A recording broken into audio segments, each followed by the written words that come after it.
Today, I'd like to talk with you about a revolution, one that's taking place not in our politics, but in our largest and most profitable black market industry in the world, the global trade in illicit drugs. And I also want to pose a controversial idea to you. That is, that the people who are driving this revolution, the ever-increasing numbers who are buying and selling illicit drugs online, are beginning to reshape this vast criminal enterprise in some fundamental, surprising, and unexpectedly beneficial ways, improving product quality, facilitating harm reduction, mimicking many of the business strategies that we see in the legitimate economy, and also, for the first time, providing a viable alternative to street dealing and the violence, threats, and other risks that are sometimes associated with that. In other words, I want to suggest to you that the rise of the darknet drugs trade may not, in fact, be such a bad thing. Like so many of the technology transformations around us, this is driven by changes in technology. Two technologies in particular. The first is the Tor network, also known as the anonymous web, also known by its more sinister-sounding name, the darknet. The darknet is freely accessible. All you need to do to get on there is to download a Tor browser, much like you would a different version of Internet Explorer or Google Chrome. The difference is, with a Tor browser, you can access a range of websites that are otherwise unavailable on the clear net, and you can do so without people knowing who you are or where you're located. The second big technology are electronic currencies, or cryptocurrencies. The big one here is Bitcoin, but there are other ones: Ethereum, Liberty Coin, Kanye West is one of my favorites. These function kind of like internet versions of cash. They allow peer-to-peer transactions to take place without the need for financial intermediaries like banks or governments. And they allow you to send and receive payments without your bank manager or the police knowing what you're spending your money on.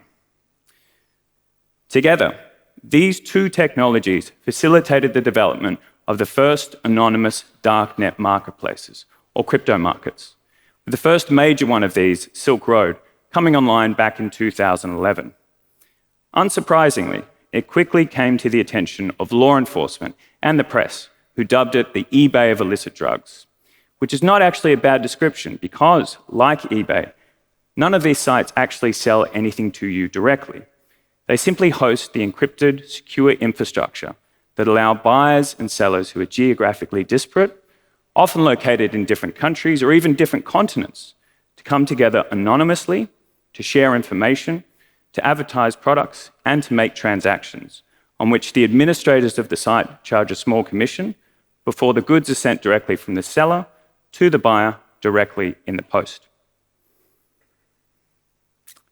Now, this kind of direct-to-consumer business model probably sounds familiar. It's been taking many legitimate industries by storm over the past couple of decades. And one of the major reasons for this is efficiency.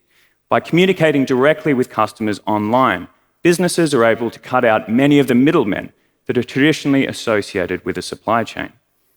But of course, the big difference with the illicit drugs trade is that the middlemen you are cutting out of the supply chain increasingly are the international traffickers, organized crime syndicates, biker gangs, powerful and sophisticated organized crime groups who use violence, intimidation, and corruption of law enforcement to control, dominate, and profit from this most lucrative of black market industries.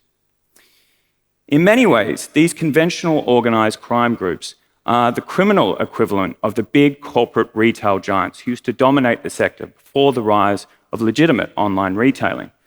And just like those traditional retailing giants, these traditional organized crime groups have the most to lose under this new direct system of direct-to-consumer drug supply.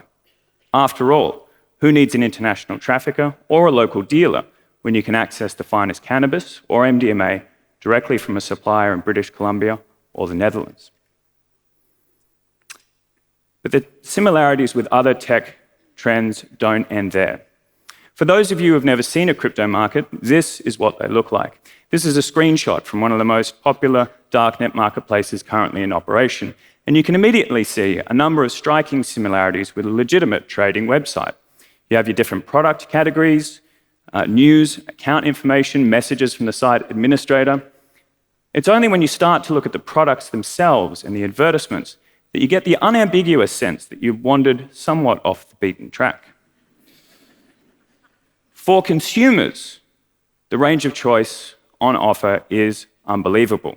Those little numbers you can see on the top left there are the number of listings under any different product category, and you can see thousands or even tens of thousands under the most popular product categories, like cannabis and ecstasy, which make up the largest bulk sales of drugs traded on the darknet. Of course, for people who purchase drugs on the darknet, there are certain health implications. And for people who wish to manage these health implications in the most responsible way popular, they can access the various harm reduction forums that are also hosted on all of these sites. In fact, these harm reduction forums have been so popular that on the original Silk Road website, the site administrator hired a professional doctor and drug expert to offer free specialist advice to users who purchase drugs on the site in order for them to use those drugs in as safe a manner as possible. Now, while there are a range of benefits for consumers using these sites, they do pose a certain number of dilemmas for drug dealers. That is, how does one compete amongst so much competition, way more than would ever be perceived in any kind of physical illicit drug market, particularly when one can no longer use violence or intimidation to deter or eliminate the competition. So, how do dealers compete with one another online? Well, the answer is they do so by building a brand. Anything and everything that is used to build a brand in the legitimate economy is now being used to do the same on the darknet. Assurances of quality, competitive pricing, 2-for-1 specials, loyalty discount programs, product innovation, such as these Make America Great Again Donald Trump-shaped ecstasy pills. We see dealers offering free reshipping or refunds for drugs that have been intercepted in the post or that are not up to the quality expected. And at the more bizarre end of branding, we see dealers who assure us that their products are organic, sustainable, ethical, and conflict-free. The age of fair trade drugs has officially arrived.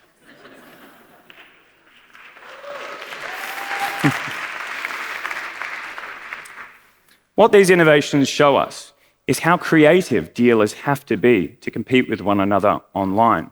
And they show us the lengths that people go to ensure that their customers are happy. But why would anyone believe anything an online drug dealer has to say?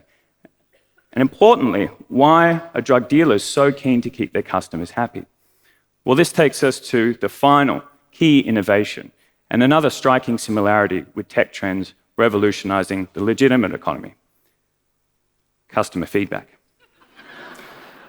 Just like tech disruptors, Uber, Airbnb, and eBay, customers use customer feedback to assess which drug dealers they wish to make a purchase from. This provides a powerful incentive for drug retailers to provide accurate information and to conduct trades in good faith. And the results are striking. Research suggests that more than 97% of darknet drug trades attract either a 4 or 5 out of 5-star rating, a level of customer satisfaction that I think any legitimate business would be happy to emulate. Online drug trading is not a panacea. While physical violence is entirely absent, threats and scams do occur.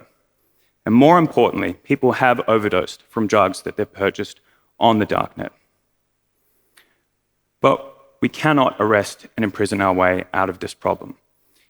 If anything, the war on drugs has shown us is that drug prohibition is not something that is going to work any more than alcohol prohibition did back in the 1930s. But we are seeing positive signs in places like the US and Canada with cannabis legalization, and even more positive signs in places like Portugal, where all drugs were decriminalized back in 2001 to much positive effect, including a reduction in drug use amongst young people. But we've got a long way to go on the policy front. In the meantime, however, The darknet offers us an unexpected third way, whereby many of the harms associated with drug prohibition may be minimized. Competition amongst dealers is fierce but non-violent. Drug consumers are better informed and they have access to harm reduction information. And drugs are delivered not by dealers, but by your friendly neighborhood postman. Not a perfect system by any means, but certainly a revolutionary one, and arguably the lesser of two evils. Thank you.